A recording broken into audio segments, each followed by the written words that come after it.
Okay. So yeah, I think we're ready to start. Michael, you want to kick us off? Great. Thank you, Greg. Good evening, folks. My name is Michael Moresco. I'm the town administrator for the town of Marshfield, and I want to welcome Marshfield and Duxbury residents to this public outreach meeting to talk tonight about the requested beach nourishment easements and a project update on where we are with the project in both towns of Marshfield and Duxbury. The towns of Marshfield and Duxbury, as folks know, were awarded a grant from Coastal Zone Management in the fall of 2019 for design and permitting of beach dune nourishment. Tonight, officials from both towns are here to help answer your questions that you may have regarding signing easements. It's very important that people sign the easement so that we'll have the opportunity to provide beach nourishment and protect the dunes. Your participation will help save the elevation of our beaches, seawalls, and revetment. So please come forward tonight. Do not be afraid to ask questions.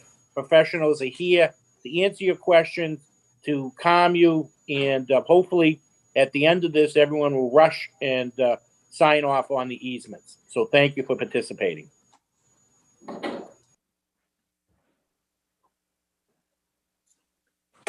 All right, I guess it's Leslie up next, right? Yep. Yeah, and I'll just say that if I can, thank you for coming. We are going to take questions a little bit later. If you want to ask questions during the discussion, please put them in the chat while we're hearing the presentation, and then we will try to get to as many questions as we can a little bit later in the presentation. But right now we're in a presentation format, but we do intend to take questions. I think it might be helpful just to explain who the panelists are too, so that everybody knows. Okay. I'm Valerie Massard. I'm the town planner in Duxbury. Leslie Fields is the Woods Hole consultant who will be, has been working with us all on, with her expertise on oceanography. Rebecca Haney and Jason Burtner are here from the Coastal Zone Management Program, and they are providing a great deal of technical assistance to the two towns, as well as the source of the funding for the work that we're doing. Greg Gieman is my counterpart in Marshfield. He's the town planner there. And then Michael Moresco, you've already heard from, is the town administrator in Marshfield, and we're grateful that he's here to help steer the ship. And then we've also joined, we've been joined by attorney Bob Galvin, who represents the town of Marshfield, and attorney Sharon Everett, who represents the town of Duxbury through KP Law. Yes, that's your name now. It used to be Copon and Page. Caught myself. So with that, thank you very much for coming, and I will hand it off to Leslie. Thank you. All right. Thanks, Val. I have a PowerPoint presentation to go through that describes the need for the project and you know what the project will look like once it's implemented. And then towards the end, we'll get into the why we need the easement signed, and the attorneys will be here to answer questions about, you know, what it means for you to sign those easements and the importance of them. So I'm going to attempt to share my screen, and we'll get going with the presentation. Okay, sorry.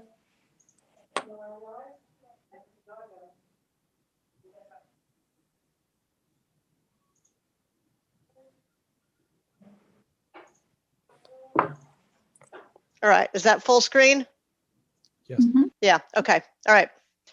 So as was said before, my name's Leslie Fields. I work with the Woods Hole Group, and we're the consultants that have been working with the towns of Duxbury and Marshfield on this project. The project, which we've been working on for several years, is focused on building shoreline resiliency in Marshfield and Duxbury through beach and dune nourishment. As I said, I have about a 20-minute presentation that's going to describe the locations of where the towns are planning beach and dune nourishment, what the projects will look like, next steps in the permitting process, requirements from those property owners in order to implement the projects, and then expected schedule for implementation. The project is being funded through a CZM Coastal Resilience Grant, Ordinarily, we'd be having this meeting in a face-to-face public forum, but given the current situation with the coronavirus, we're having this virtual meeting. As Val said, we will be taking questions at the end of the presentation. If you want to raise your hand, or if you want to type something in the chat box, you can do that, and we'll attempt to answer those questions. If for some reason you have questions that you think of after the presentation, or if it's just easier for you, you can certainly email those questions to Valerie or Greg in the towns of Duxbury and Marshfield at the email address just shown on this slide, and they'll get back to you with answers. So this project builds on other work that was funded through the CZM Coastal Resiliency Grant Program. It is, right now, we are being funded to conduct environmental permitting and public education and outreach for beach and dune nourishment projects at critically eroded beaches in the towns of Marshfield and Duxbury. The towns received a grant for $281,318. That's what the project cost. The grant award was actually $210,922. So the towns are coming up with a match of $70,396, and that's a match of both cash and in-kind services.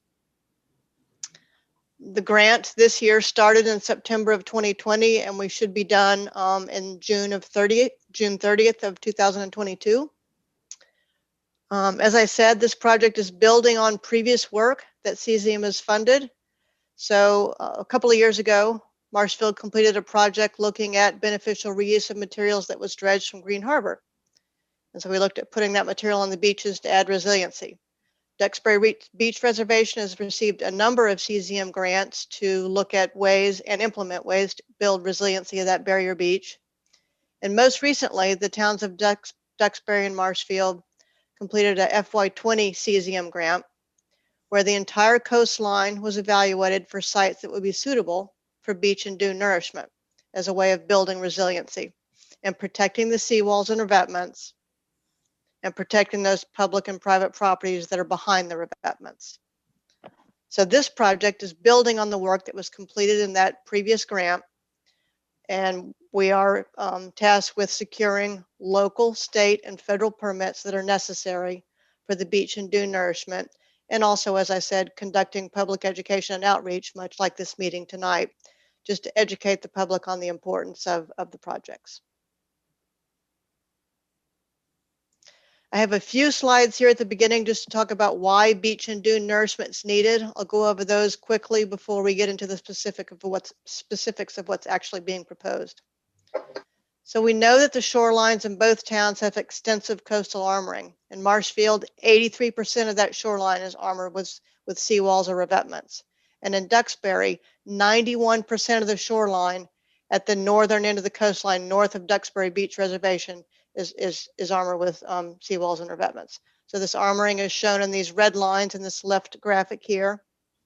We can see from the photos on the right that are taken at Fieldston Beach, Bay Ave Beach, and Gurnett Road Beach that the seawalls are exposed and deteriorating. The beaches are significantly lower in elevation than the seawalls, and the high water shoreline either directly at the seawalls or just immediately in front of the seawall. So this presents a pretty serious situation during storms, where there's higher water levels and the waves are crashing directly on the seawalls, and there's a lot of overtopping, which causes damage of the properties behind the seawalls. So this slide here illustrates some of the impacts of coastal armoring. I mean, there's clear benefits, which everyone I'm sure is aware of. So the walls act as the last line of defense for erosion. So once the beach erodes back to the seawall, though, it can't go any further. And while the properties behind the walls are protected from further erosion, the beach lowers in front of that seawall.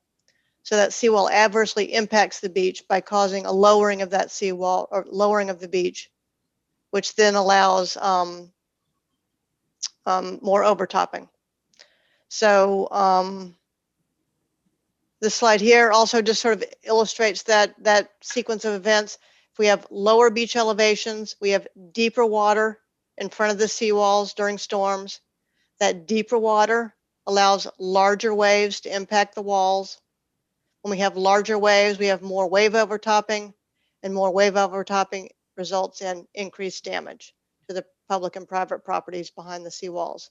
That's private homes, that's public infrastructure like roads, utilities, and it also affects the ability of the towns to provide public services during storms when they need to, send that emergency response vehicle out to help the public, and they can't get there because of wave overtopping and flooding and damage.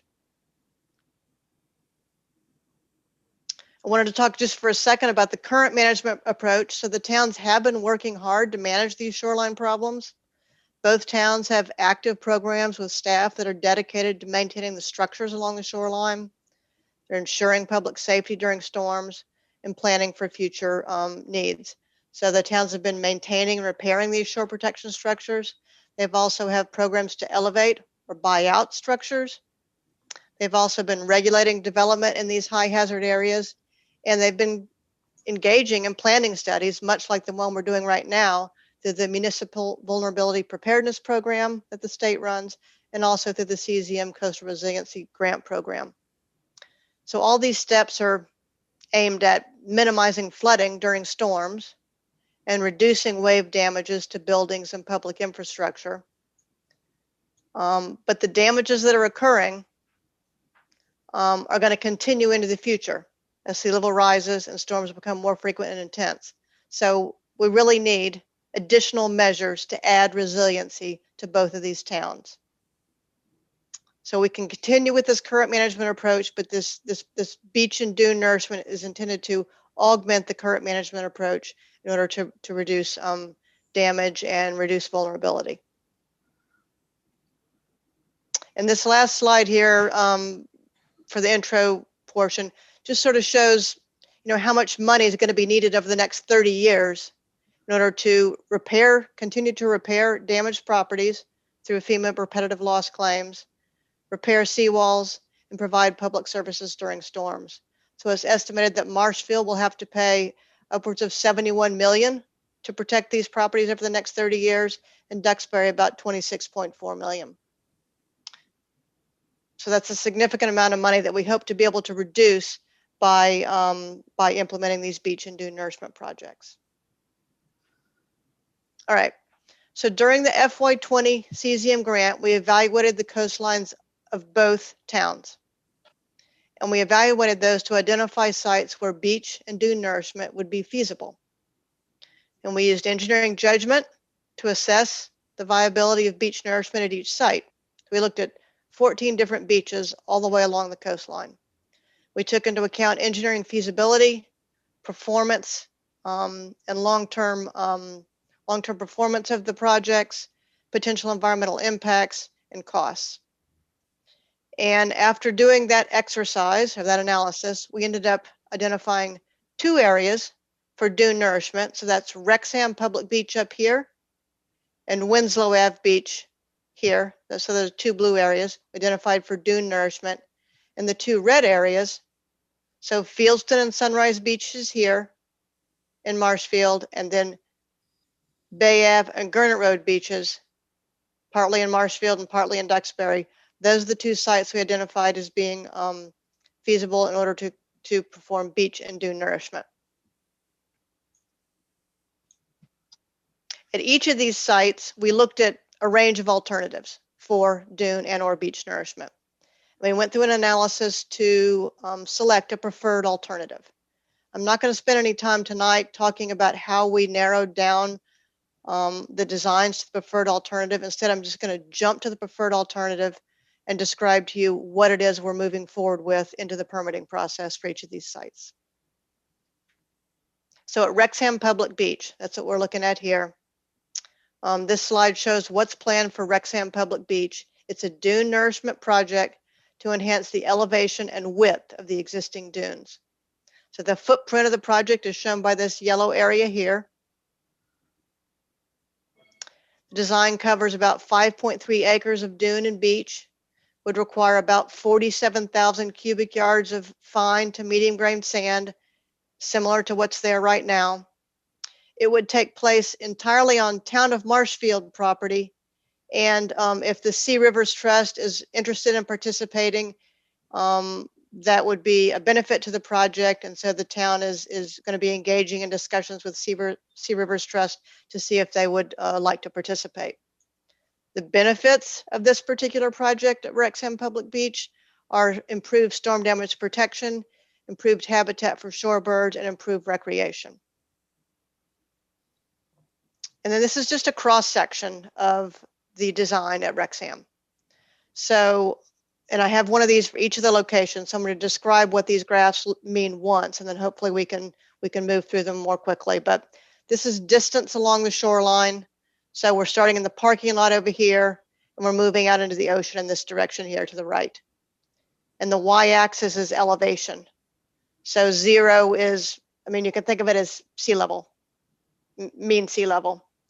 And so the black line is the existing profile through Wrexham Beach, and the orange or yellow line is the proposed dune nourishment. You can see that the proposed project would increase the elevation of the dune from 26 to 28 feet elevation. There's a width of the dune of 30 feet at the top, and then the dune would slope at 1 horizontal to 5 vertical grade down to the existing beach. Cost for something like this would be around $1.6 million. Winslow Ave Beach is the next one that we looked at. This also is a dune nourishment project. And the intent would be to enhance the elevation and width of the existing dunes.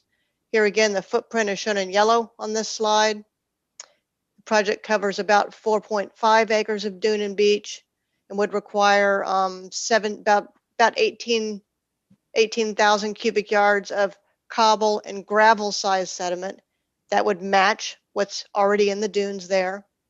And it would take place entirely on Town of Marshfield property. The benefits of the project here are storm damage protection. Here's an example of the cross section. You can see that we would be increasing the elevation of the dune from elevation 15 to 17 with a dune crest of about 40 feet. So we're increasing the width of the dune here.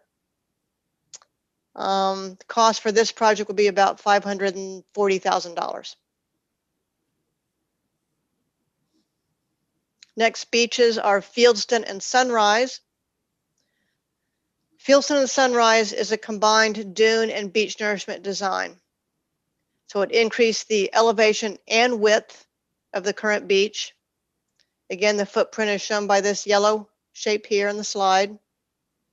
This project covers 30.5 acres, 30.5 acres of beach along approximately 5,600 feet of shoreline.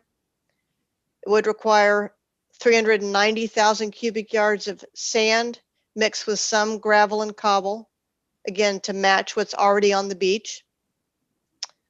It would impact 66 private properties and 1 Town of Marshfield property, all seaward of the seawall, so all on the ocean side of the seawall. It won't impact any of the properties behind this, portions of the property behind the seawall. It's all on the beach side. Here's a cross section of the Sunrise and Fieldston and Sunrise design. So it includes a 30-foot wide dune at elevation 13 in front of the seawall. It includes a 90-foot wide beach at elevation 9. And then that beach would slope down at 1 vertical to 12 horizontal to the existing grade. This particular project, I don't know if you can see, but this line right here is high tide, mean high water. If you extend it all the way over to the existing beach, you're almost at the face of the seawall. So with this project here, we'd be making the beach wider by about 165 feet. And this part of the beach would be about 5.5 feet higher than it currently is. Cost for something like this would be around $11.6 million. Okay, and then the last place we looked at or found feasible for beach and dune nourishment is the Bay Ave and Gurnett Road beaches. So again, this is a dune and beach nourishment design that would increase the elevation and width of the existing beach. The footprint is shown by this yellow shape on the slide. This particular design covers 50.3 acres of beach along about 6,100 feet of shoreline and would require approximately 500,000 cubic yards of sand, again, mixed with some gravel and cobble to match what's on the beach now. This particular project, or this footprint, will impact 22 private properties in Marshfield up here and 65 private properties in Duxbury. Again, all of those impacts are on the ocean side of the existing seawalls. There is one section of this coast I will mention that doesn't have a seawall, that's got a dune. In that area, we would bring some of that material back into that dune and enhance that dune and blend it in with the beach nourishment design on either side. Benefits of this particular project are storm damage prevention, reduced wave overtopping, improved habitat for shorebirds, and improved recreation. The cross section for the Bay Ave Gurnett Road Beach is shown here. We have a 20-foot wide dune right in front of the seawall at elevation 11. We've got an 85-foot wide beach at elevation 8 with a 1 vertical to 20 horizontal slope down to natural grade. This particular design creates a beach that's 190 feet wider than what exists there now and 4 feet higher than what exists now. Cost for a project like this would be about $14.8 million. So now getting into the property ownership topics. So we are proposing nourishment on private properties, as I said, at the northern end of Wrexham Public Beach, in Fieldston and Sunrise Beaches, 66 parcels altogether, and in Bay Ave and Gurnett Road Beaches, 22 parcels in Marshfield and 65 in Duxbury. The projects do require that we receive access easements for the public to pass in these areas that have been nourished. Because we are using public monies to fund these projects, that brings with it a requirement that we get these easements. The towns have both sent out letters to the affected property owners recently and requesting them to sign the easements and send them back to the towns. What else was I going to say? So the towns have really made a decision to go ahead and pursue getting these easements signed as a first step.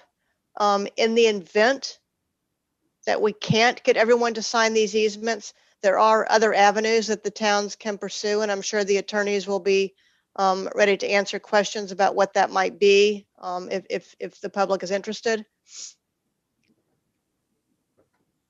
As far as next steps go, in addition to this public engagement and public outreach part of the grant, we're also securing permits for the work.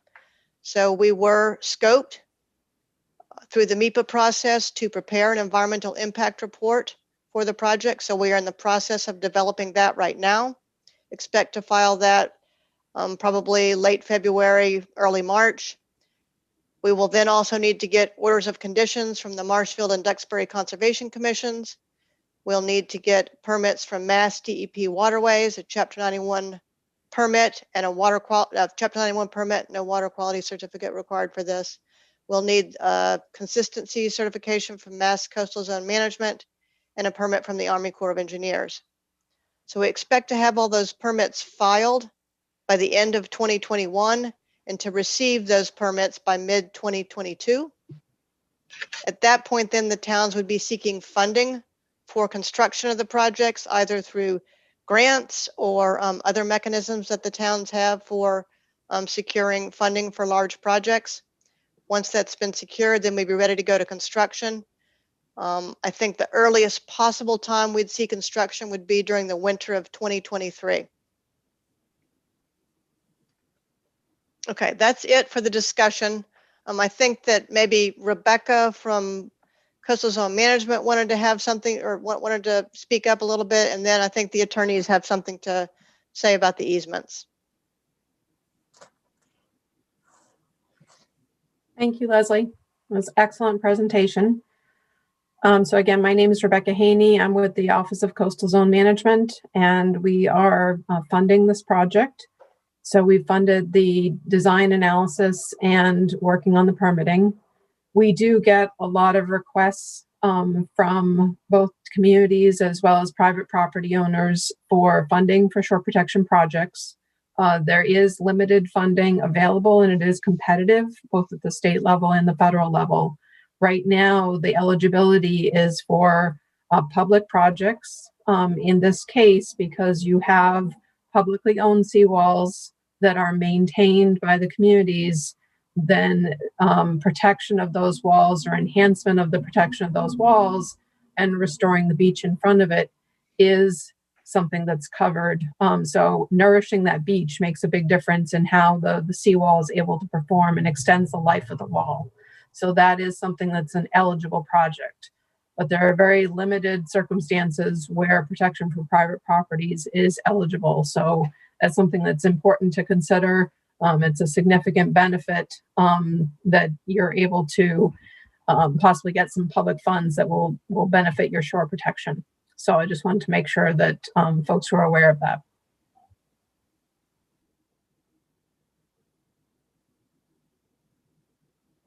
All right, thank you, Rebecca.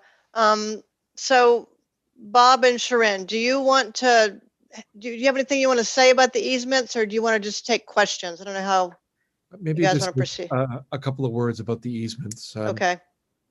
Residents in Marshfield and Duxbury have received a letter and a draft easement. The easement is requested from you because we need the right to enter your property, which is privately owned, to perform the beach nourishment project that Leslie has very adequately described. Hopefully you see the value in that. But because public funds are being expended, the state and federal government will ask us to be able to confirm that the public as a whole has a right to walk across it. Now, that doesn't mean that the public has a right to walk across the entirety of your property, but the public will be asked to be given the right to walk across the beach portion of your property where the nourishment area is occurring. So for most people, that's just like what happens today, except when the work is completed, it'll be working in a more extended beach area, which will probably take people away from close to the seawalls or close to the homes where there are no seawalls, and place them or give them more room to walk further away from private homes and things of that nature. Under no circumstances would either of the towns be looking to acquire rights from you that would give people the right to cross the upland portions of your property. It's only the beach area. And if we're not able to get them, it impacts the project. It creates an issue for the towns to decide. And the issue is to the towns, in order to make this happen and really protect your properties, do we seek authorization at town meeting to do an easement taking? And that is an option that the selectmen in both towns will have to decide whether they'll do. We think that there's tremendous value, particularly where the money doesn't necessarily come out of your pockets in a very direct way, to having these easements given to us so that we don't have to take them. Hopefully you'll see the value in that. And if we can do it here, and there's other aspects in the other areas of town in the future that it works, we think this is a really good model. The questions I think both Sharon and I have received are, what happens if everybody doesn't give an easement? Well, if everybody doesn't give an easement, we'll then be faced with the question, should we take an easement on the other properties? And if we have to, we'll consider that, and that requires a town meeting vote. So it's the registered voters of Marshfield and Duxbury that'll ultimately decide whether to do that. But we really do think that we're making a very significant public benefit to everybody. It'll hopefully diminish the expense that you'll sometime in the future incur repairing your property. And that's why we're asking you voluntarily to do it and help us out, because really all you're doing is helping yourselves when you grant the easement. And if I can just chime in on the Duxbury side, the easements are, as Bob just said, the ability of the town to come onto your property to do the work. And as you saw from Leslie's slide, the work is not going to be done until 2023 or whenever the funding is ready. So it's an investment that you make now for future work that the towns will do when all the funding is secured. For Duxbury residents, this is different. This is a little different from the seawall easement, because if you recall, the seawall easement in Duxbury goes all the way also on the landward side of the seawall. So it comes closer to your house and then extends 30 feet from the seawall on towards the ocean. This project is only going to involve easements on property that's seaward of the seawall. So it's not going to come onto your property at all. And since the beach is going to be widened, as Leslie said, most likely people who are walking on the beach close to your house right now will be walking further away from it. And, the easements, of course, are they're required for the public benefit and for the public funding. As you've seen, this project is going to take millions and millions and millions of dollars. And since public funds are being expended, the state agencies are saying that, these dunes are going to protect your property, but they will also give a chance to residents to enjoy the beach, and most likely, as we think, they're further away from your property. So the towns really hope that you will agree to these easements. They're for your benefit, for everybody's benefit. And if you have any further questions, and a question was asked whether you can maintain your stairs. I don't know where the stairs are located, but if the beach nourishment project, extends the beach further, makes it wider, you can move your stairs. Where possible, you can keep your stairs. We're not intending to interfere with your use of the beach. It's only improvements that interfere with the project itself. So I hope this is some information for you to consider. Thank you. I think I'll probably just add to what Shrin just indicated. And if for some reason the project doesn't go forward, it would be possible for the towns to release those easements. And the other question that I saw was, what would it allow people to basically camp out on your beach? The only aspect of what we're looking to receive is the ability for foot traffic to pass across your beach. It's not an easement to allow people to use the beach for other purposes. It's only for foot passage, walking across the beach.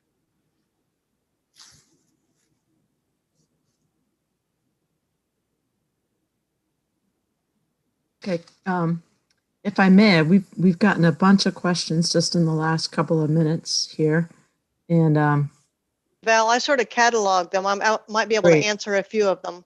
could you? Yeah. Okay. I'm going to go from most recent to project. Will the project include dune fencing and seagrass to sustain these enrichments? And what about boardwalks to limit damage to enhanced dunes? So we're not talking about boardwalks right now. It's possible up at Wrexham that the town may in the future decide to add some sort of a dune walkover up and over the dune, but right now we were not planning to do that.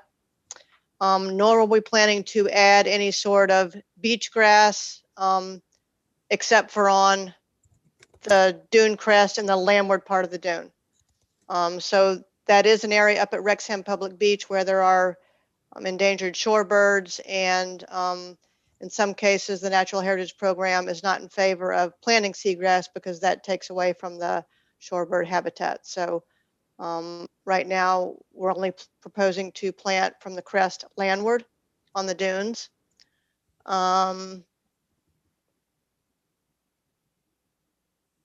As far as do the easements allow the public to pass say from the roads, across their property down to the beach, no. There are established, I guess, rights of way for the public to get to the beach in both towns, and those will remain in place. But the easements do not allow the public to pass across your property landward of the seawall.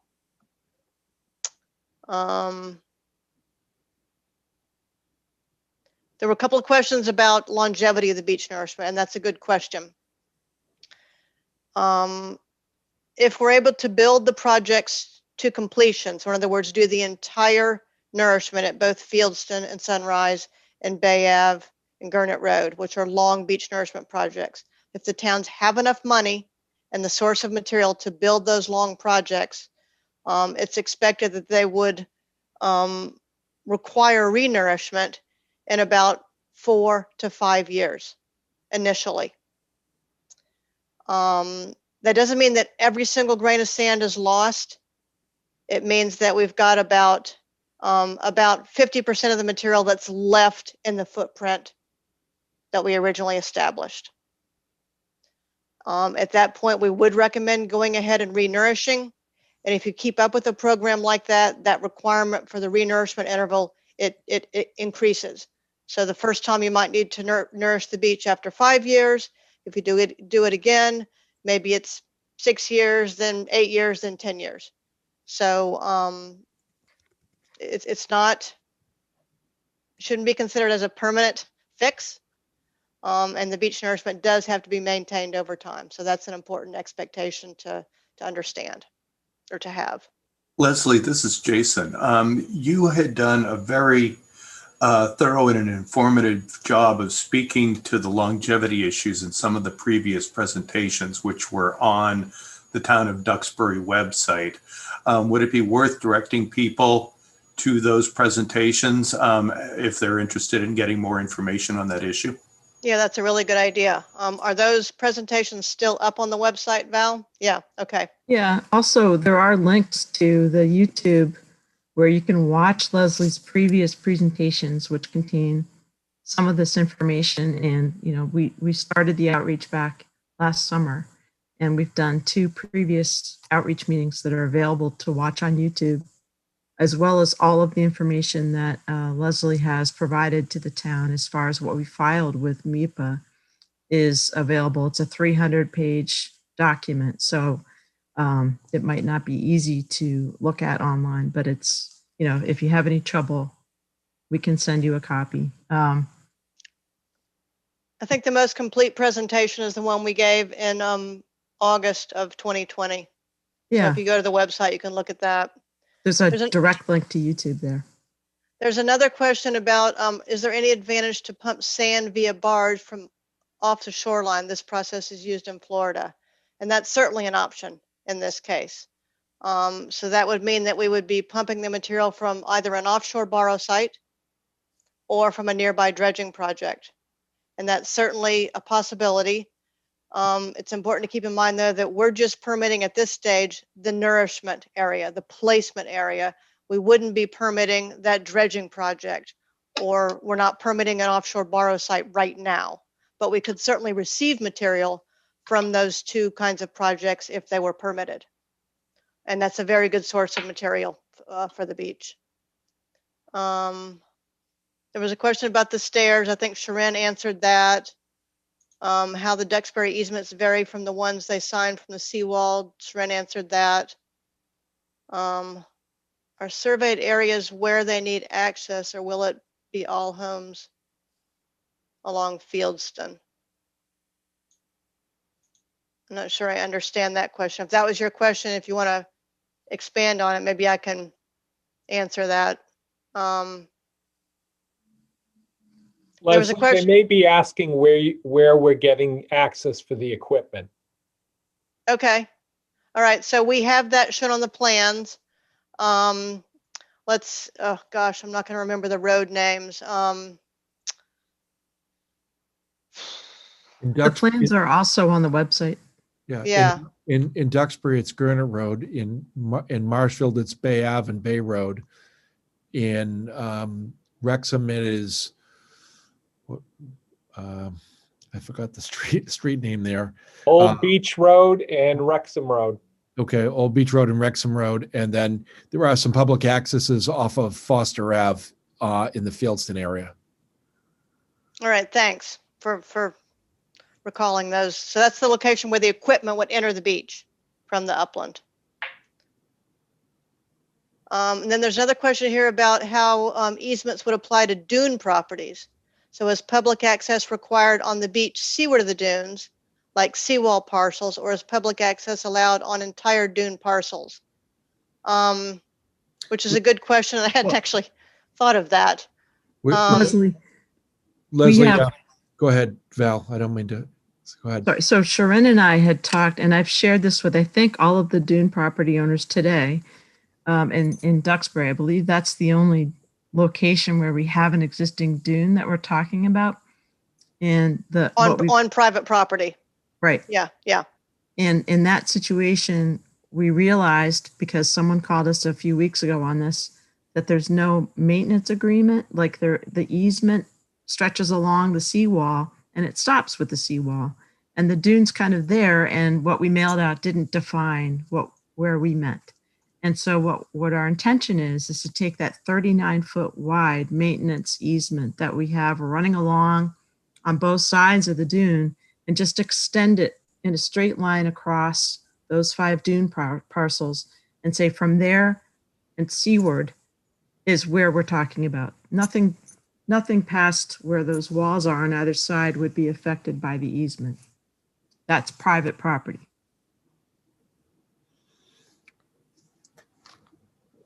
All right, let me see if I can get some of these other questions. There's a question about liability. All right, why don't you take that one? Well, public property, when it's allowed to be used free of charge, has the protection of a recreational use statute. So it's not likely that the towns would necessarily bear any liability associated with the ordinary foot passage that would occur if somebody was injured as a result of that. Right now, people are walking up and down most portions of the beaches, both in Marshfield and Duxbury, probably at low tide, because at high tide, there's probably not much room to walk in some portions of these beaches. And I haven't heard of any stories of persons that are suing private property owners because someone tripped on the beach and got injured. Again, I just don't see this liability as being a major issue for anybody here. And also that, Bob, the protections of the recreation use statute apply not only to governments, but also to private property owners. Mm-hmm. So that if you're a private property owner and you allow members of the public to use portions of your property for recreation purposes, which is what this would be, the statute protects, in Massachusetts, they protect property owners from liability for ordinary negligence. So you'd have to be, unless you're really reckless and intentionally digging trenches, or water traps, I think that statute, it provides protection from liability, and I recommend that you review that. Mm-hmm. I see a question here, a couple of them, about whether or not the towns will be adding more public access points to the beaches once they're nourished. I don't think that's the case. It's not something we've talked about with the towns. I don't think that's the case. I think there are already public access points at all the possible locations there can be, but maybe the attorneys or Greg or Val could chime in on that. I know that there are multiple points of public access in Marshfield, and I know there are some that are very close to the Duxbury line. So I don't think this is envisioned as creating any new public access points at all, including for how the equipment would access the beach, because there's ample area to do that. I think the same is true of Duxbury. The beach is there to protect mostly the property. And however people get access to the beach, they'll continue to do so. Yeah, there is no, as far as I know, in Duxbury, the beach is entirely private. And I'm not sure if everyone's clear on this. The Duxbury Beach Reservation owns the beach, not the town of Duxbury. That's Mhm. private. And what we do is we lease it from them on an annual basis. Correct. So we have an agreement on how we can use that beach by the public only through an agreement that's signed and renewed on a regular basis. We are not creating any new public access, and we're not intending to create any new parking in either town. We touched on that earlier. A question keeps coming up is whether or not people can linger on the beach rather than just walk along the beach. Could the attorneys speak to that? Well, these easements do not create additional rights to use the beach area for general beach purposes. All that it authorizes is people to walk across the beach on foot. And it's literally just that, plus the beach nourishment. If people have been using the beach, which is your property, for more than 20 years, you might find it very difficult to stop them anyways. But all we're looking to do is to gain the public's confirmed right to walk across your property in the area of the beach nourishment. Correct. There's another question here that the easements will still, if they sign the easements, it will still allow town residents to go to the beach. Is that correct? And yes, it is correct. The town will still have the right to be town residents going to the beach. Okay, and I see a question here. The reservation does not own in front of the homes. Right, that's because the homes own the beaches in front of their homes on the Gurnett Road and Ocean Road homes in Duxbury. So that's why we're reaching out for easements. Leslie, there's a question about funding sources. You want to talk about those? Yeah, sure. So the question about where's the money for renourishment come from? So there are grant programs through CZM and through the state and even through the federal government that could pay for a portion of these projects. And we would certainly be available to help the towns apply for those grant opportunities, when they're ready to do that.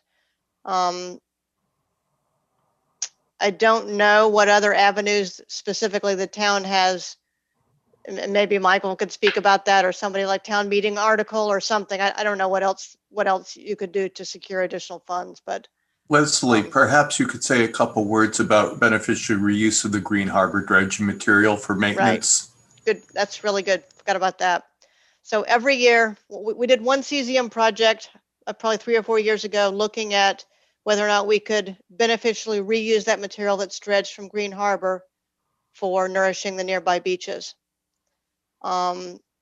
We know that material is coming from the nearby beaches, and we'd like to be able to get it back onto the beach.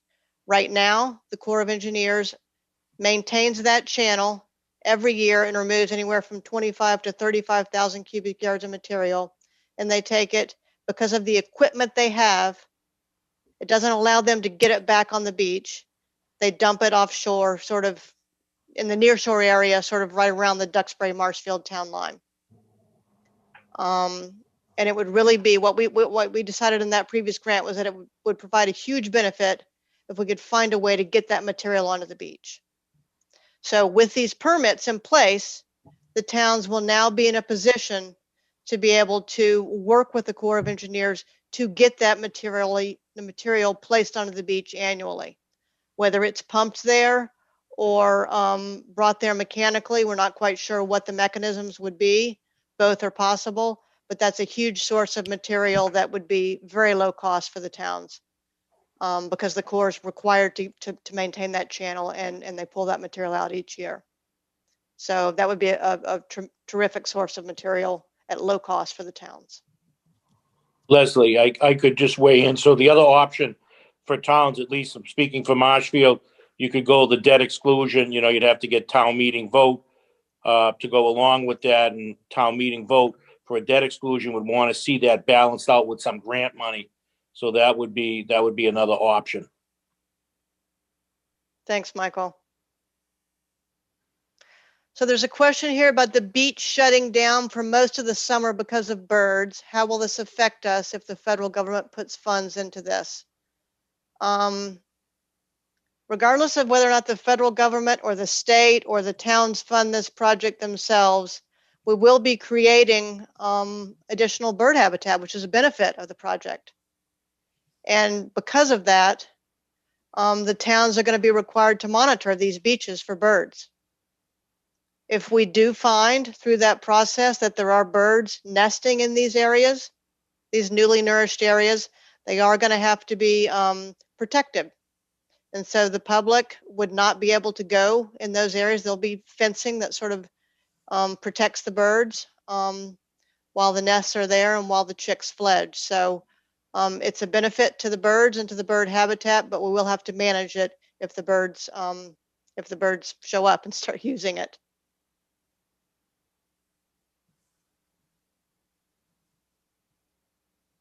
There was a question about why we're not using riprap. I saw that question in relation to like Gurnet or in relation to Brant Rock. Is that the one you're talking about? I'm not sure. Okay. Val, I think it was in relation to a seawall design, a previous project. Oh, okay. Okay, I didn't see that question. Scrolling to find it. The question is there a plan for armoring to be upgraded in front of Brant Rock since it was not on this project and Overtops? We did look at that in the previous grant last year. So we looked at all the beaches, as I said. Brant Rock was not prioritized or not found feasible for beach nourishment for a number of reasons. I'd encourage you to go back to that PowerPoint presentation and to the other material we provided to look at the other alternatives we suggested for that area. So again, we looked at it, ruled out beach nourishment for that area, looked at some other alternatives, and left that material with the towns to further sort of evaluate what they're going to do with those areas. But beach nourishment is not a viable alternative for Brant Rock for providing resiliency. I found the other question, Leslie. It's when proposals for the new seawall were discussed, there was also talk of riprap to protect the wall. Please explain why this is a less desirable way to protect the beach. The riprap would be a less desirable option? You think that's what they're saying? They're asking why that's a less desirable option. Yeah, okay. So, I mean, basically these beaches are sediment starved.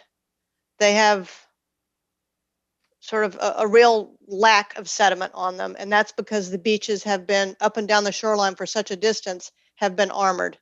So all the natural sources of sediment that normally feed a beach throughout the year are removed from this system. So it can't be replenished. And so that's the reason why we want to bring in and replenish the beaches is to add more material to the system so it can act more naturally, and so that sand can protect those seawalls and revetments that are the last line of defense for the homes and private and public properties. If we just add riprap in front of the seawalls in Duxbury, that's going to do nothing to address the sediment deficit problem, and we're still going to have lowering of the beach. We're still going to have large waves during storms crashing on the seawall and the riprap, and we're still going to have overtopping. So that's why we need this sand out in front of those seawalls to buffer the seawalls, to protect the seawalls and the properties behind them, and to sort of move the effects of the waves further offshore during storms.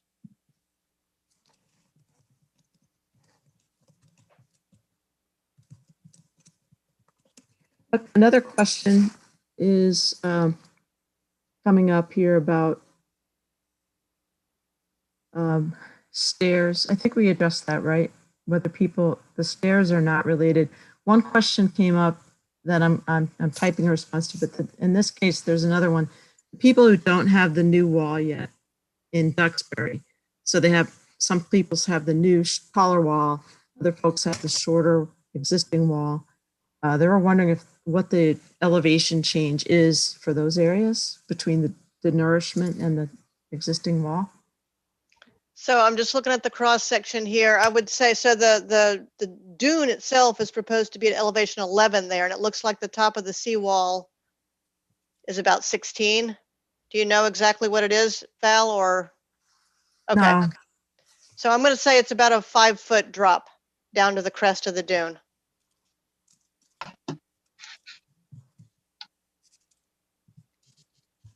okay. I'm just pointing, someone asked me a question privately. I'm just going to share the answer to everyone. The question was, can Duxbury Beach Reservation benefit from these other sources of nourishment that we talked about, like harbor dredging and things like that?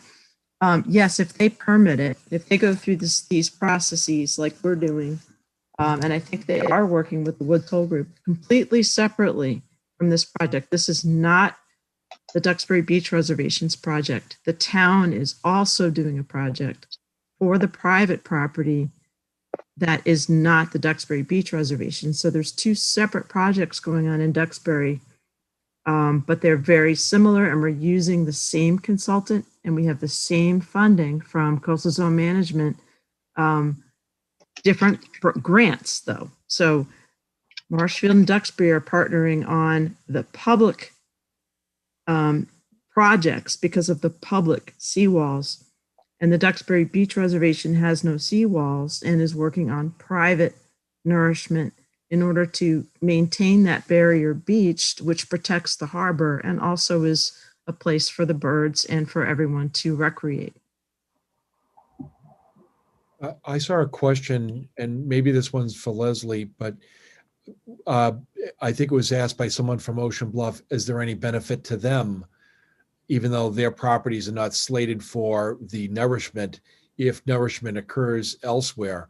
And, you know, Leslie, I don't know, you, in your other presentation that I was fortunate to attend, you talked about how sand migrates up and down the beach, and I don't know whether there's any benefit to any other areas, but I assume that sand will continue to migrate as it has been doing for as many years as there's been beaches. So can you comment on whether there'd be any benefit to that Ocean Bluff area?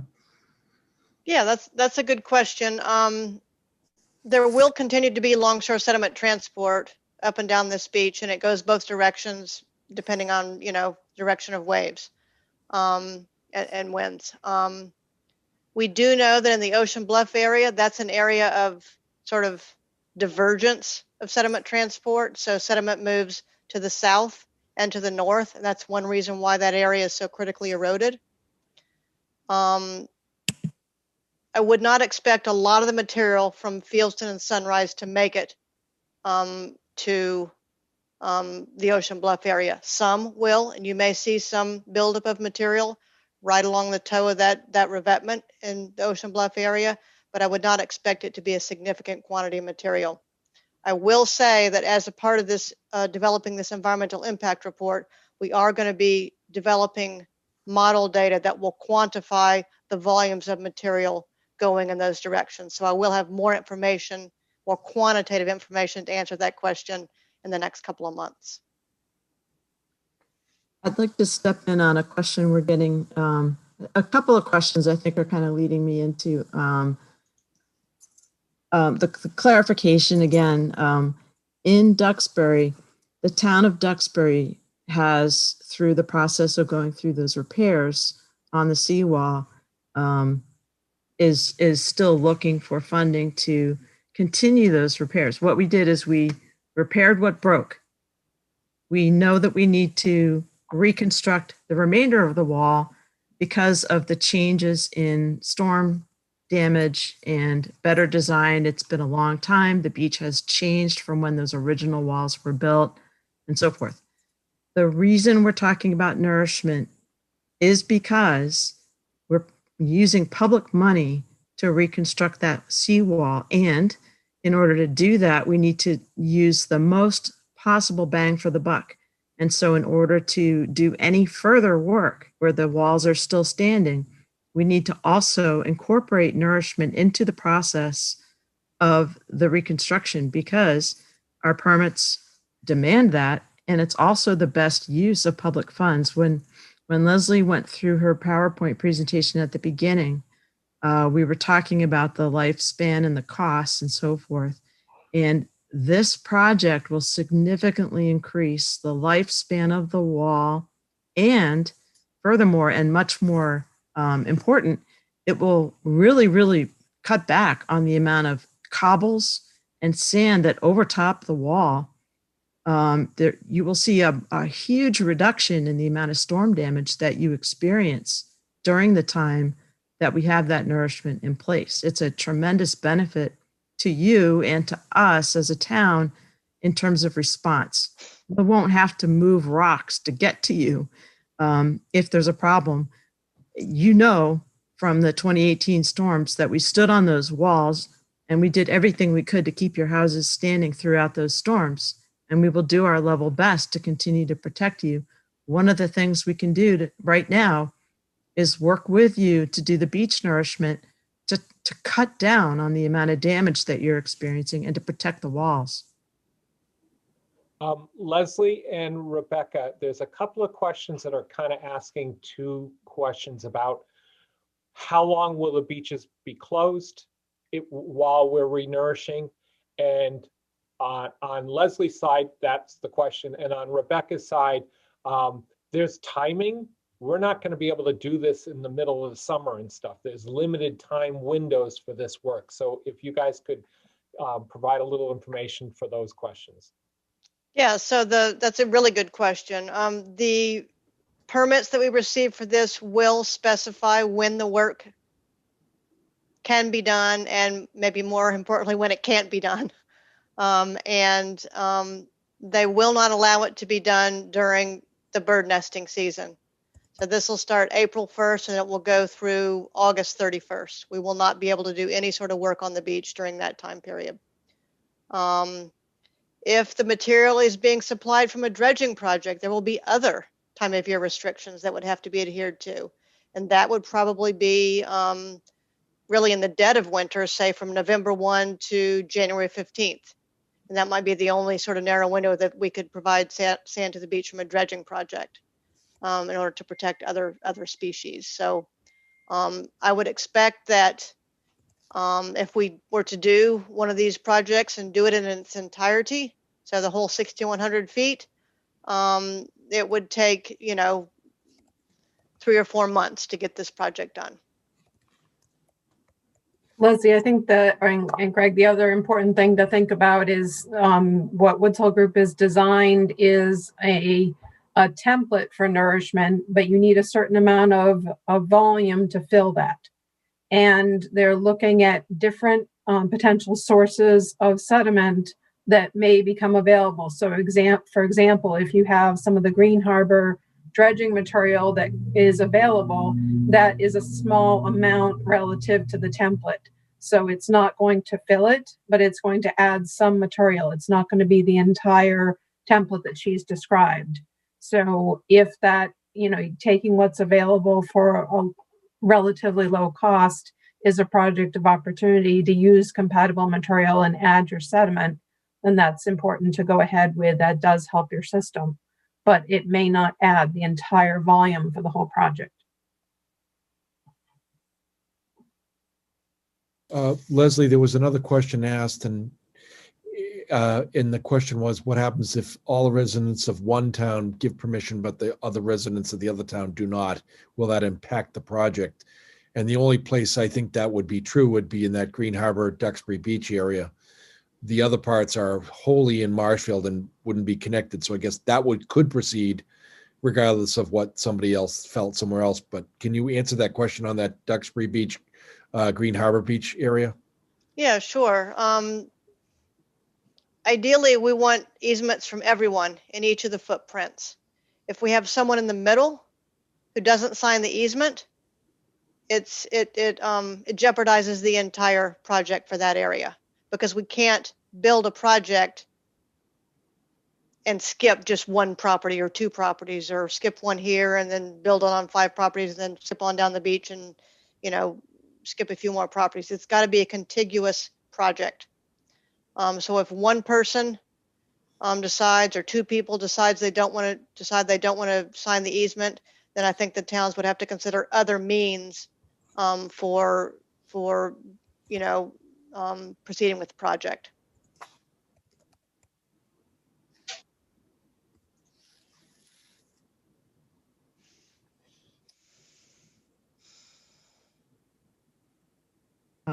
There- Why there- don't we put something out in the bay rather than Nourish? One of those wave attenuation devices, Leslie, I think that's the question. Why don't we use those?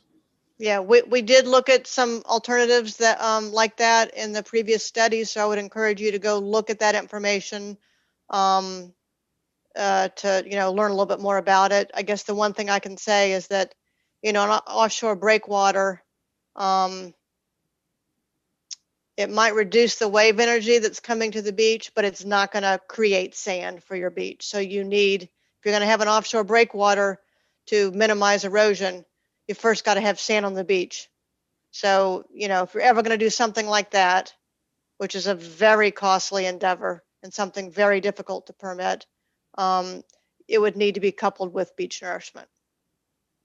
The other thing I would add to that is that wave attenuation devices have to be pretty large to provide protection when you have a tide range as large as yours, and that makes them more costly. And as Leslie mentioned, one of the issues or the reasons why you're having some of the storm damage is because of lack of sediment in the system. And so the wave attenuation device doesn't solve that problem. You need to add compatible sediment to the system to address the sediment starvation. There was a question about someone who, I guess in that section in the Duxbury area where there isn't a seawall and they have dunes, they're uncomfortable signing the easements until they can get more information on the design. Completely understand that. We're working on the design and we'll have that in the next couple of months. So, as soon as we have something, we'll make sure that we give it to Val and she can provide it to you. Will current access to the beach remain as is? Yes. Yes. Nothing's changing about access to the beach, either more or less. Nothing's changing there. The question about being able to cross, I think they mean private dunes in order to get to the beach. The answer is no. We're not providing any additional access. We're only looking for easements where the nourishment would take place, which is on the shore side of the seawall, or if you're talking about where there's a dune, we're talking about the shore side from if you stood arm to arm and pointed at those walls, only from there towards the ocean. The rest of those dunes stay private. There's a good question here about, how much truck traffic there would be. That's a really good question. The most truck traffic would occur if we're trucking this material in from the upland. We haven't yet quantified how many trucks it would take, but I can certainly do that, and we can post that up on the town's website as a sort of answers to frequently asked questions. But without giving you a number, I would say that it would be a significant number of truck trips to bring in, this quantity of material. So that's certainly something to consider. Okay, we have a repetitive question, and I think because it's come up several times, I'm going to repeat the answer. People are concerned about us not moving forward and what happens to those easements. We've had that question raised a few times, and just to be clear, at some point, if we're not doing this work, the towns have the option to abandon those easements. Our intention, because we want to improve the walls and protect the walls and protect the homes behind the walls, is to move forward with nourishment as well as wall reconstruction in both towns as we move forward. And we need to do both to keep the lifespan of the wall going forward. So if for some reason we were not doing that, we can certainly consider abandoning the easements at that time.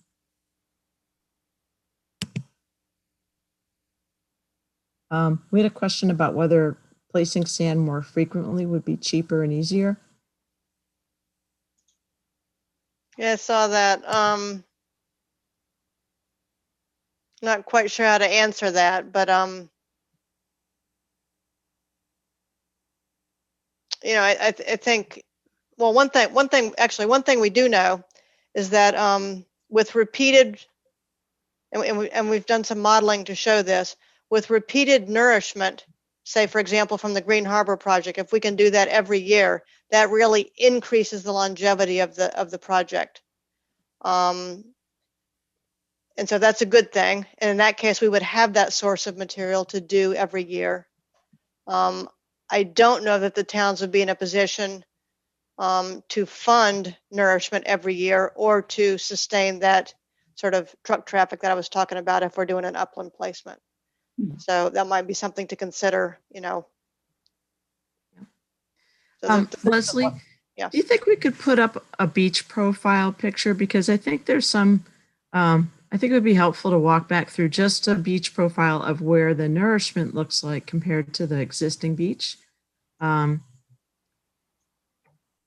you think it like Bay Ave? Yeah. If you could, Leslie, this is Jason. Perhaps with regards to that previous question, if you could speak to the size of a beachfield project in relationship to its longevity, and the larger the beachfield project, the longer the longevity. But I don't believe that's a linear relationship, that it's an exponential relationship. Perhaps if you could speak to that within the context of that question.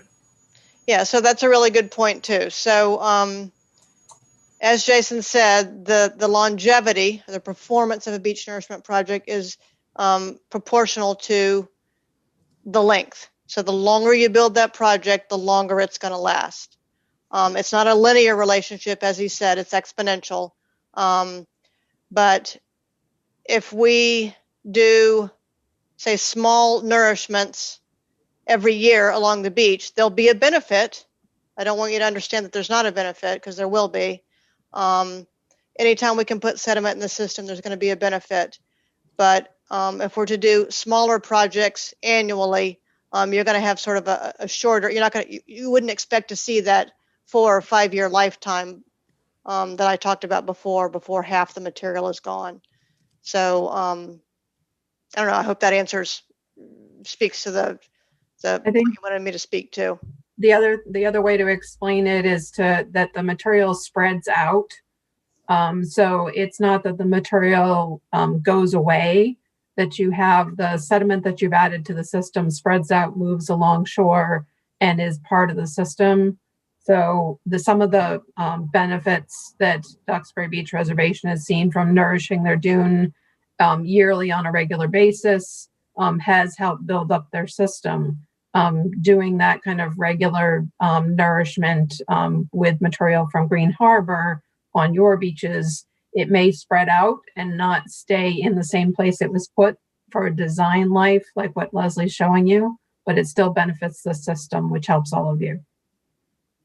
And if I can add to that, the one person is having a hard time, and I'm sure others are too, understanding. So right now, people, you can't see my cursor, can you? No. Okay, so people now will go out to the beach and they'll sit in front of the wall and hang out. And the question is, how does that change?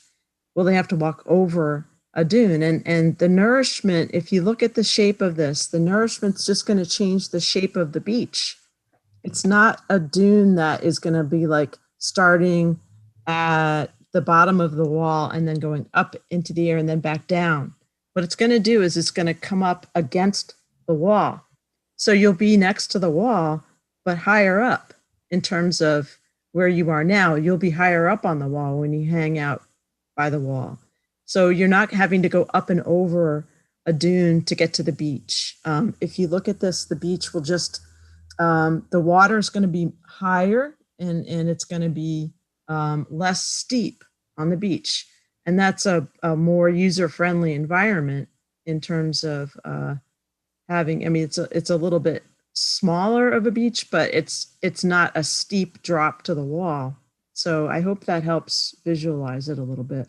Yeah, another way to look at it is, I mean, if you extend this line right here, which is high tide, all the way over to the existing profile. So at high tide, if people are on the beach, they're right up here next to the wall. Okay. They are, 10 feet below the crest of the wall, but they're right up next to the wall. If this project is built this way and people are out there on the beach and they want to be near the water's edge, they're going to be, 100 and 200 feet away from the wall, further away from the wall than where they are now. They're going to be 200 feet from the wall. And this, Val's right, this little dune here, it does abut the seawall. So when people enter the beach, they'll walk across the dune and then, down the face of the dune and then across the beach. Another question has just come in, which is why can we refer people back to why Brant Rock and Ocean Bluff are not suitable for beach nourishment? And that would be back to the report that we've presented in the past. I think the August presentation covered pretty well the choices that we're making. And if you go to the town of Plymouth's, that's my old job, town of Duxbury's planning department website, Duxbury's planning department website, on the left, there's a tab for this beach nourishment project. And if you go into that page, there's a link where you can watch that presentation. You can look at the PowerPoint slides. It has to do with the types of materials that are under the water out in the ocean that limit the ability for the nourishment to really be effective. And that's particularly the reason why we're trying to focus on the areas where we do know it will have an impact.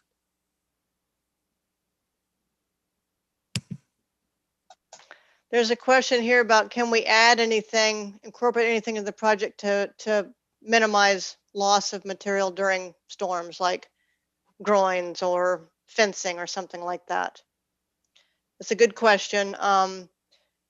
We wouldn't recommend putting in any groins and it would be extremely difficult to permit because that's just going to starve downdrift beaches of material that would naturally migrate there. So we need to try to get away from this idea of putting in hard structures and move towards, recognizing that there's a natural flow of sediment up and down the beach. We need to allow that to happen in order for the beach to be as healthy as it can be. There may be the opportunity to put in some sort of fencing to help build the dunes up towards the upper end of the beach. That would have to be worked out, of course, with natural heritage so that we would not interfere with bird nesting habitat. But that's something that we could certainly look at in the future to help build and maintain material, to help build the dunes up there. Comment two here is why would we not try to hold that sand on the beach? And I think it's important to note that so in Marshfield, there's a little bit of it that actually migrates north and would stay in the system. And in Duxbury, we know that the sand will at times be migrating to Duxbury Beach and Saquosh Beach. And let's look at that in the long run as a good thing, because that's a barrier beach. That barrier beach is protecting all of our Snug Harbor access to the water by breaking all of the open waves that come in from the ocean, by taking those wave action and breaking it. So by having sand available to provide a barrier beach to protect us so that we have a Snug Harbor and we have a French Memories and we have a place to go and row and enjoy the waterfront, is because we have that barrier beach. So having sand there is a benefit to the entire community. And yes, it's public money. And yes, we don't have all of the ease of trying to tell the beach to stay where it is, which would be ideal. If we could tell that beach, hey, no sand shall migrate from this spot. We have placed it here and you shall stay. We would do that. We would use super glue, but we can't. We really have to kind of really look at the big picture. That's why we're all, doing these studies to make sure we're doing the nourishment in a place where it will last the longest, protect you guys the most by keeping that cobble from coming up through your windows, and keep that wall working as long as possible. Val, the other point to add to that is that part of the analysis was looking at characterizing the grain size of your beach and what the sediment transport is. So we know what the rates of transport are and where nourishment is most likely to be effective. And by doing the grain size characterization, they can determine what's appropriate to put on your beach. So when Leslie talks about putting a mix of sand, gravel, and cobble out there, that's to make sure that it stays as long as possible. Because if you don't put the right grain size there, it's not very stable and it moves faster. So you want to maximize your investment. That's why the grain size is proposed what it is, to be consistent with what makes sense for your beach. So Val, yeah. I've had a couple of emails come in that is similar Okay. to the one that you answered. For people who did not get the easement language and you're on the seawall, please email Val or I, and we will get you that get that easement language to you. There's a question about the north side of Bay Ave. That is not involved in this. This is not an area that we're recommending. It runs roughly around 128 Bay Ave South. So when you come down to Burke's, the old Burke's Beach area, there is a rock field at low tide. It's south of that rock field is where we're talking that the beach nourishment would start. So I hope that helps for people on the north side of Bay Ave, meaning north of Beach Street, that you're not involved in this beach nourishment project at all. There's a question here about whether or not you can still sit up next to the wall if you choose to. Yes, the answer is yes, you can. And I'm just, go ahead. Another question about dunes that have existing trees and greenscape. None of the areas where we're proposing to work have trees on the dunes in the areas where we're working. There might be some existing beach grass and some woody vegetation, Rosa rugosa, beach plum, bayberry, but there's not any areas that have trees. So we wouldn't be impacting any trees. And in terms of revegetation, Leslie?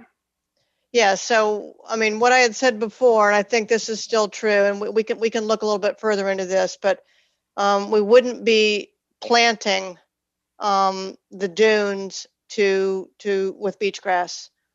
Possibly up at Wrexham, we would plant the landward side of the dune if we end up putting some material in there, but we wouldn't be planting the dunes down in Fieldston, Sunrise, Bay Ave, and Garnet Road.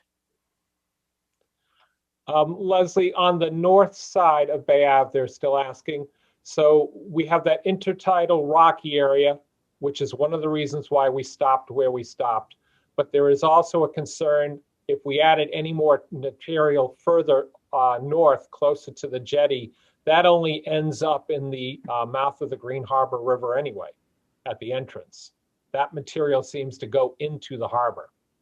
Yeah, that's correct. So we have had a comment from DEP and the Corps of Engineers that, you know, there's some concern that with certain wave conditions, we do have a northerly transport in this Bay Ave area. And you know, there's a concern that some of that material could end up in the harbor and exacerbate the shoaling problems there. We are looking at ways to mitigate that.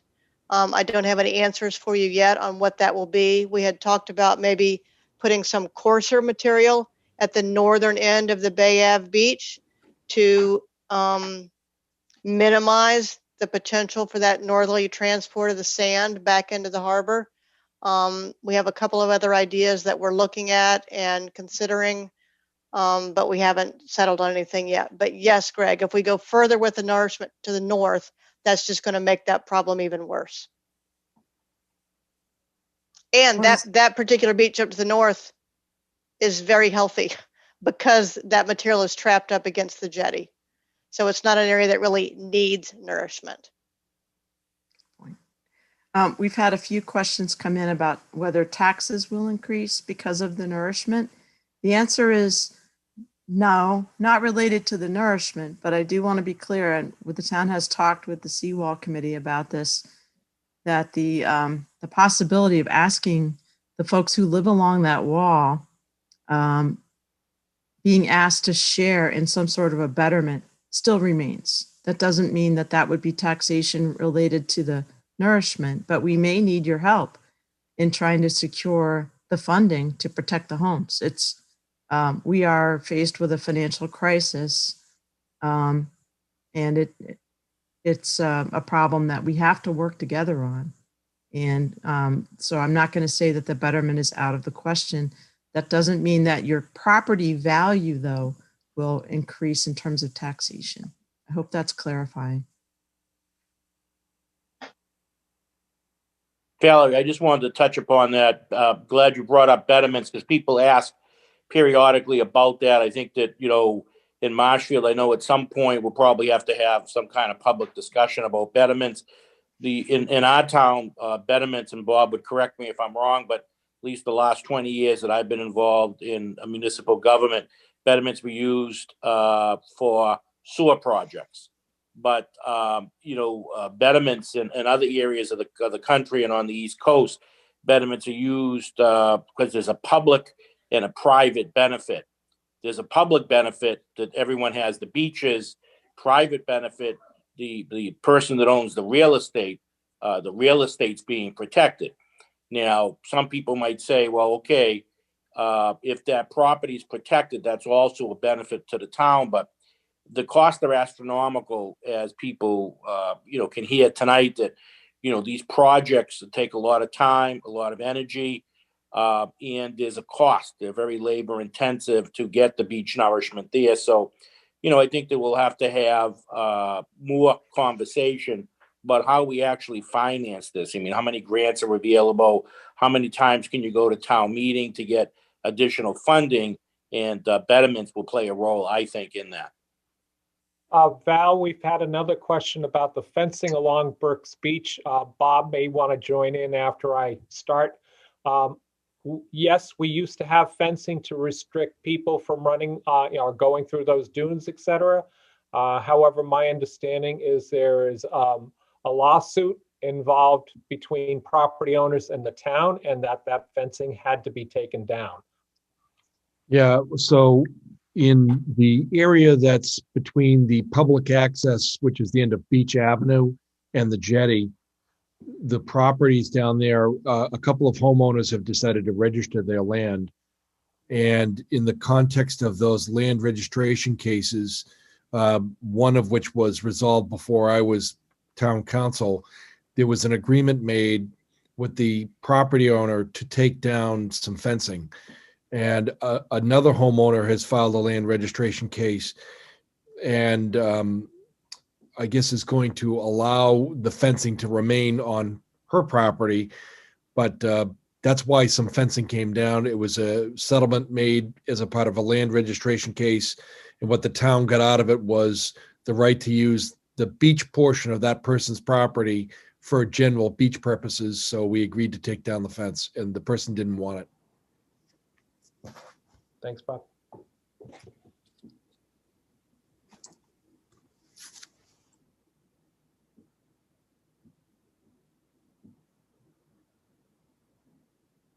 A few more questions. Here's one. Does anyone know if any people in Fieldston or Sunrise Beach actually own the beach? We haven't done the title research on the 66 properties that are there. What we're doing, I think, is just simply asking people to grant the easement, and to the extent that it's necessary, we're using it. I can tell you this, when Leslie mentioned the Wrexham beach, not the public beach, but the Winslow Avenue beach, the town fought a lawsuit over 13 years as to who owned the beach. And what we discovered was that the town owned the beach from a grant in 1685, and that beach never became private. That may not be true up the coast into that Fieldston area, because when Marshfield was growing in the early 1900s, parcels on what was probably beach were sold for $1 by the selectmen to develop the town. And it's, in some cases, the town may have conveyed rights to the beach. So we're just assuming that it's private for the sake of argument and asking people to cooperate with us and give us the easements.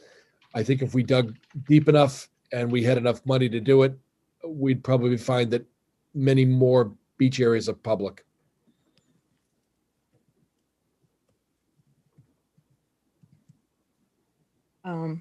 Val, the deadline is February 22nd for, Yeah, and I there was a question there.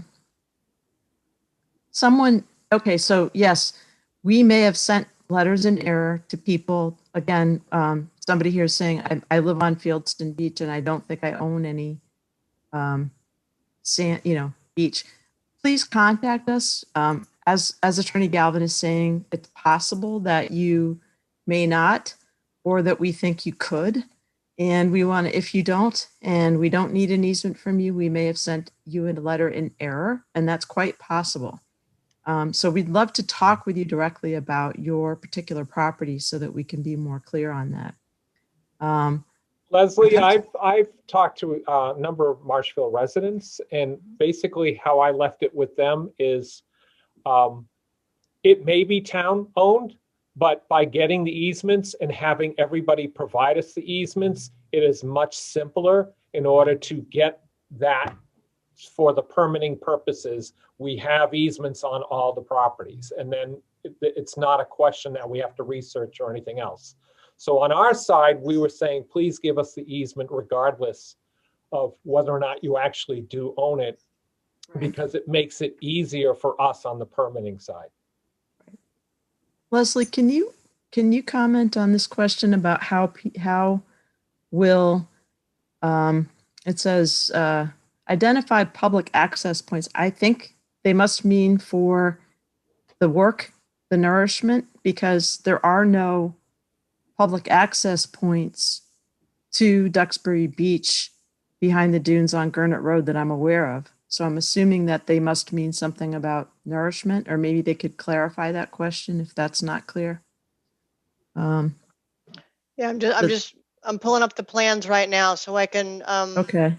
talk There- about we're where not- the construction access would be, but We are not creating any public access whatsoever through private dunes to get to the beach by these proposed easements. Our goal is simply to say we want to place beach on the ocean side so that we can protect the homes.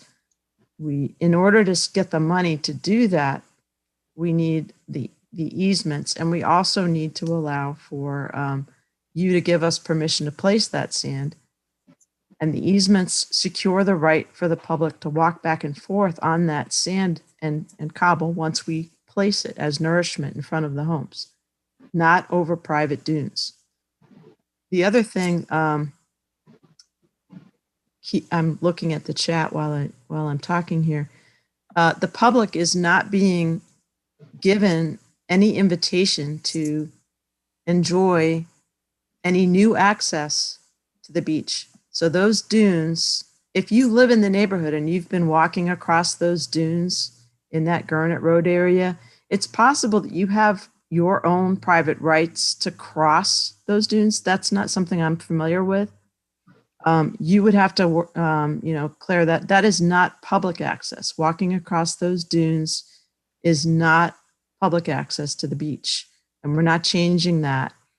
However, some people may have existing rights because they have rights in the common ways in that original subdivision layout when those lots were laid out. So some people do have the right that live in the neighborhood. I don't know what those rights are and wouldn't want to try to guess what those are. But people may just be using those to walk over to the beach. And as Mr. Galvin talked about earlier, that may be something that they've been doing for a long time. And that's not related to what we're talking about. We are not providing any permission for anyone that's new to walk across those private dunes to get to the beach. Yeah, and then the only thing I'll add to that is that the construction access points, there is not one in that dune area. The only construction access points for the Bay Ave Gurnett Road section are Bay Ave ramp itself and around the very southern end of the project. Those are the only two construction access points. There's a question that has to do with our discussion about doing regular replenishment versus the larger replenishment and which one's the more cost effective. I think it's important to clarify that if you put in the entire volume of what's designed for the project by Woods Hole Group, you get the level of protection that they've designed. If you put in a smaller volume, that does help the system, but it does not provide you with the same level of protection. So it's not as effective in terms of storm damage protection. So there's a big difference there that we wanted to clarify. Rebecca, associated with that, if the towns are going to be looking to state or federal grant funding mechanisms to help offset the cost of these projects, would those grant funding authorities be looking at the level of protection and the duration associated with the projects? I think it depends on the purpose of the project. If it's beneficial reuse, where the town's trying to take, if the Army Corps, for example, with the Green Harbor dredging, they currently put that in the near shore. If it was to be pumped on the beach or trucked to the beach, the Army Corps would, there will be a charge to the town for the additional cost of getting that on the beach. That's a specific cost just for the beneficial reuse. If it's a storm damage protection project, that's designed for much larger volume. So those are each very different projects. Each will be considered on the merits.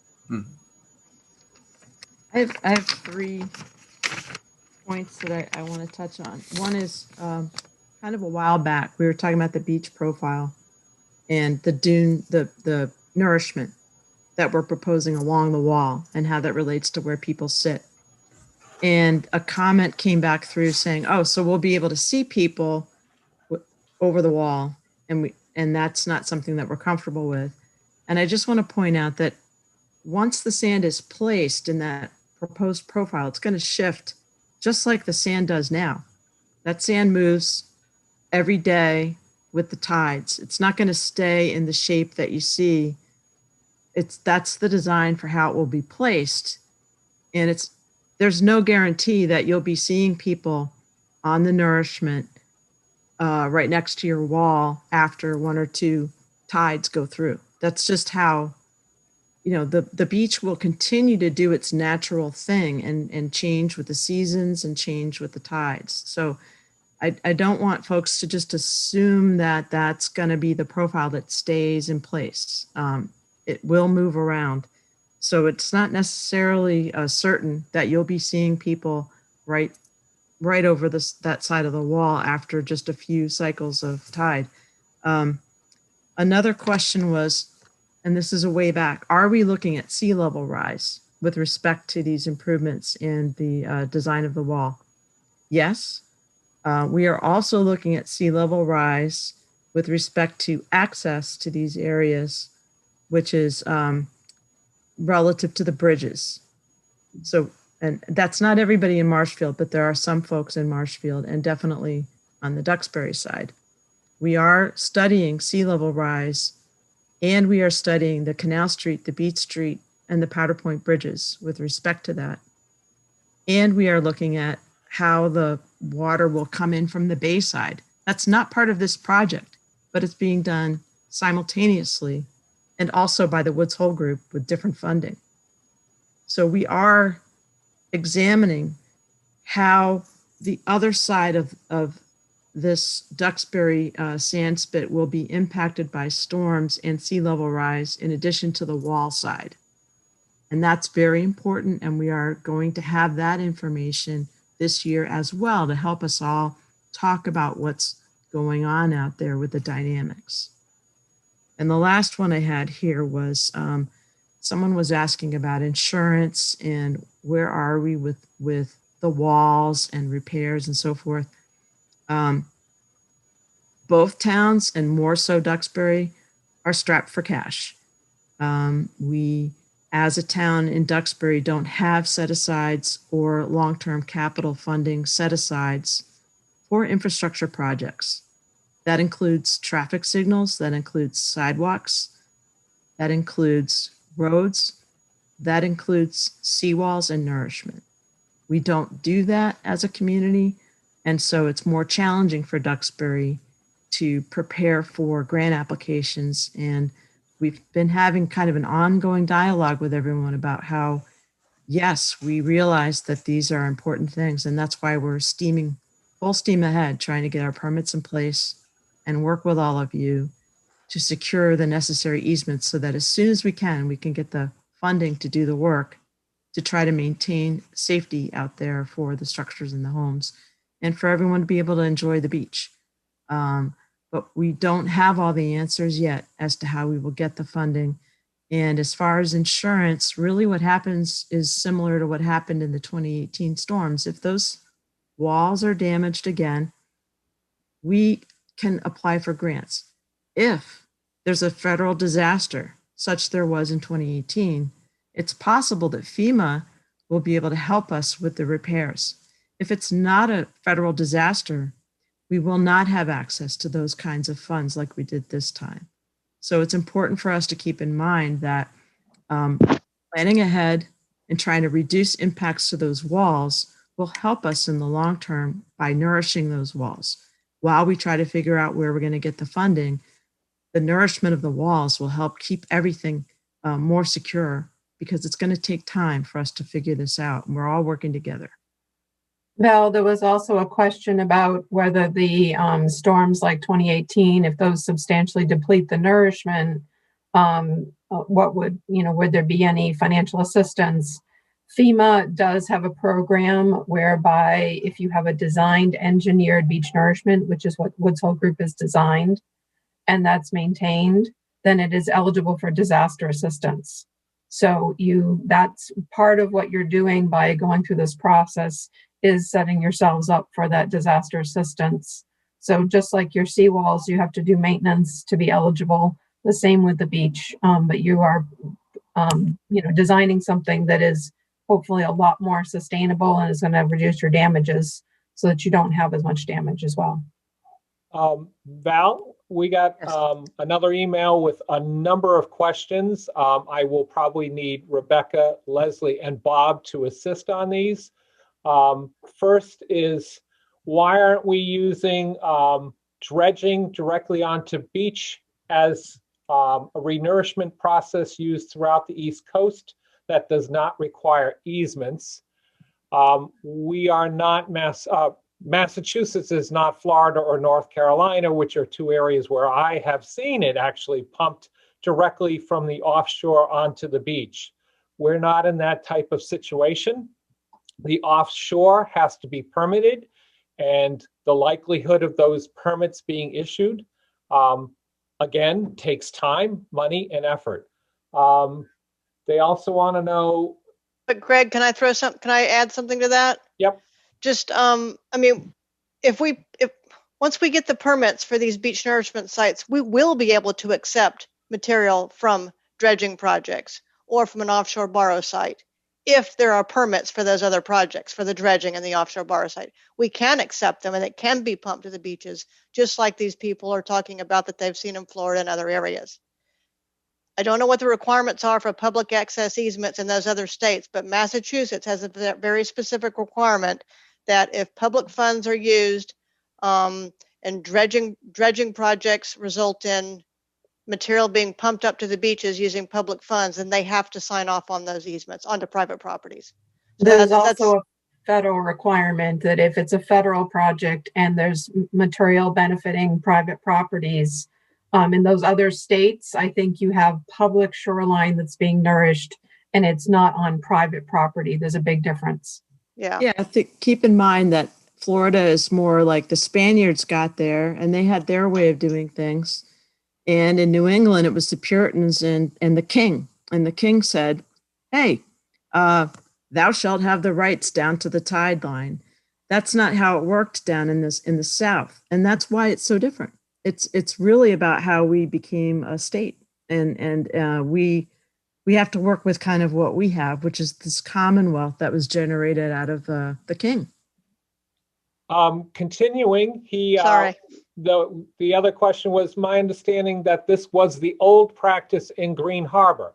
I know in the past that when they were dredging, they used to pump it over the seawall and then bulldoze it across the beach. But the current equipment that's the Currituck, the Army Corps, we don't have that option anymore. We can't do that. Next question was, where does the dredge sand go now and why isn't it put back on the beach where it's needed? I've been told that this sand is sold to other private beaches. The Currituck dumps it offshore at the Duxbury Marshfield town line currently. That's my understanding. It is not sold to other beaches. The Army Corps does not bring it someplace else. Greg, you're 100% correct on the dredge when the Currituck comes. It does get dropped offshore at a disposal site. I think it's also important to note that even if we were pumping it offshore, if we were putting it on the beach, we'd still need that beach nourishment easement. Yes. Yes.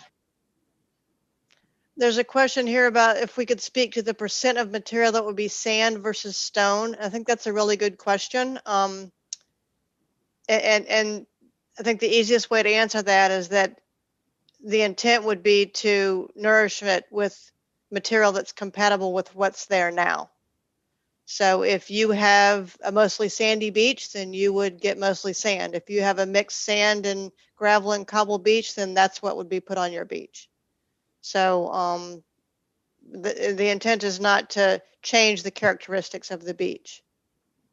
That said, a lot of these beaches do change seasonally in grain size, and that's something that we are trying to sort of put a finer point on and quantify with the regulatory agencies so that we have the flexibility to use, we have the widest flexibility to use material that's available to us, to the towns.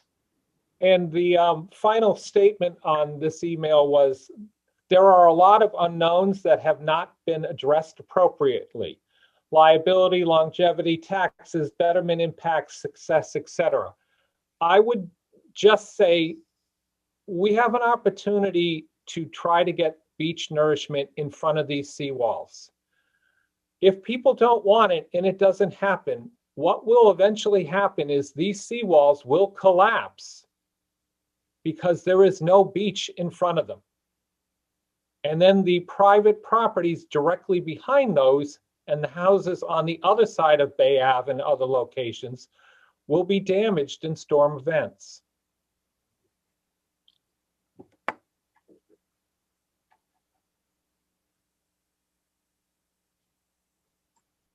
There's another question here about grants, but I feel like we've answered that. There are CZM grants, there are federal grants available to help fund construction, and other funding sources that you've heard Marshfield, Michael Moresco speak to. Are there any federal or state assistance to incentivize homeowners to lift or elevate their homes? Yes, there are. Talk to Val and Greg about that. That's separate from this project, but there are programs to help with that. Somebody wants to know where these slides are going to be posted on both town websites and the planning department tabs. Yes, you guys know? Yes. Yeah, sorry. Yes, I typed in the answer. Yes, Oh, sorry. If you go to the planning department for Duxbury, there's a link from our page directly to Marshfield's page. And we also we've uploaded everything to the Duxbury's planning landing page. So you can see all of the meetings we've held, all of the studies that have been done, links to all the prior work that's been done by both towns with respect to this project and others. Both towns have done extensive studies and work to try to protect and enhance the shorelines as the years have gone by. One other question I've seen here a couple of times is how will the existing stairs that go down to the beach or the ramp at Bay Ave or any of the other ramps, frankly, how will the design affect the current uses at those sites? So for example, at the Bay Ave site, are they going to have to drive up and over a dune or walk up and over a dune to get to the beach? No, I don't expect that at the Bay Ave site. I think we would just bring some of that sand into that little, into the Bay Ave ramp, and it would sort of feather or blend in to the dunes and the beach nourishment in front of the seawall. And that would really be the same for the stairways that go down to the beach. So we'd have to blend that dune that's right there near the stairways into the existing infrastructure so that you could still utilize those structures. And Leslie, the Bay Ave ramp is eventually going to have to be redesigned because it sticks out and it gets battered every time we have a storm and stuff.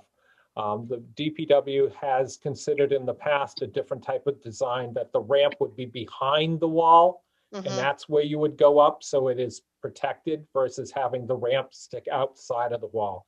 But again, that's we don't have DPW on tonight, and that's something that they have been looking at. And also to mention, one of the other things that is also being worked on, but not directly by this group, Army Corps of Engineers is looking at the redesign of the jetty. That has been going on for quite a while, and that could have some dramatic impacts on the beaches when that finally does take place.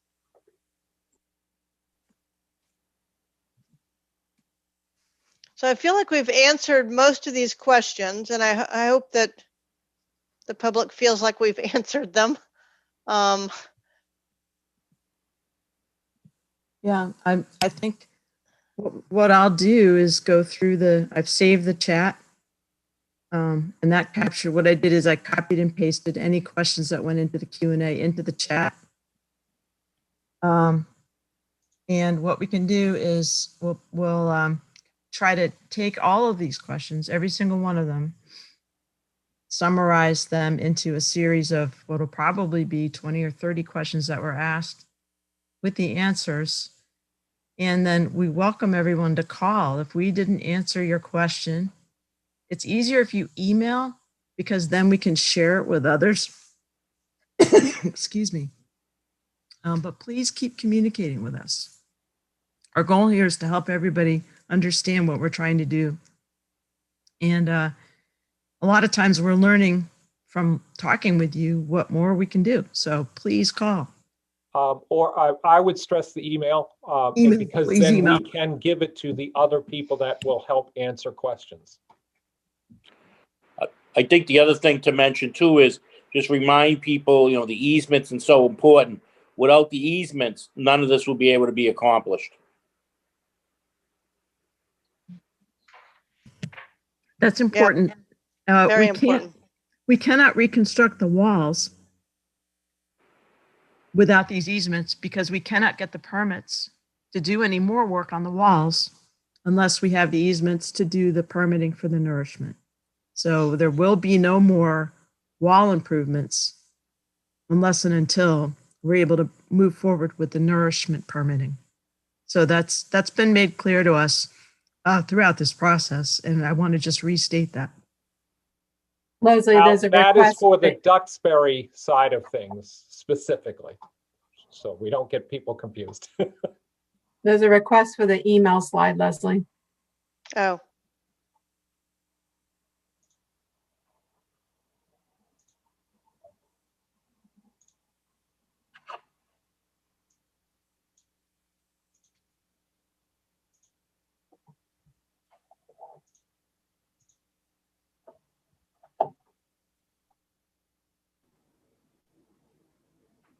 And if you go to either town and just look for the planning department, you'll be able to find a link for both of us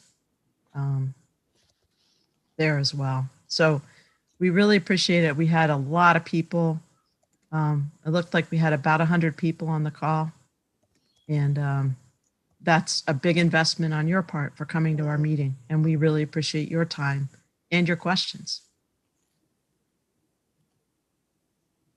Yeah, I would just echo what Val is saying, that we do appreciate everyone's time, and please continue to communicate with us and review the information on the town websites. Give us your feedback, spread the information to your friends and your neighbors, and please consider signing those easements so this project, for your benefit and that of everyone in both these towns, can proceed. And I would also like to ask or add or remind folks that a significant amount of feasibility and alternatives analysis work and public outreach has gone into this project. A fair amount of it supported through grant funding through our office. And if folks have some additional questions about the background to the project, again, the previous slideshows and presentations from the previous outreach efforts are on there. So if you're interested in taking a look at those, that might help to inform your understanding of the project.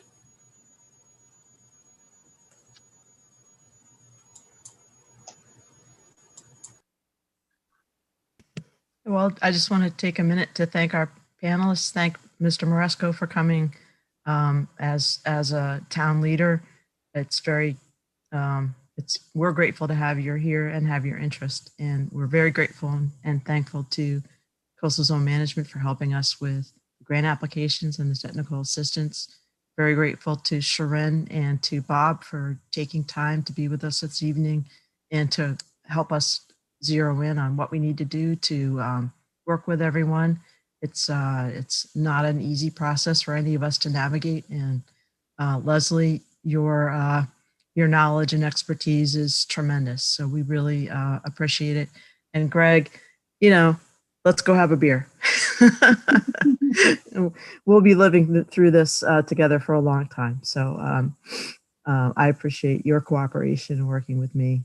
And I think you do a fabulous job of answering the questions in your community, and your long-term residency there and your knowledge of the town is just excels and shines through when we work on projects like this. And I really appreciate your partnership. Thank you, Val. Thanks to you, Val, too. Both you guys do a great job. Thanks, I agree. everyone. Thanks. Yeah. Okay. Okay. Well, I wish everyone a good night. Good night Thank to all. you. Bye. Thanks. Right.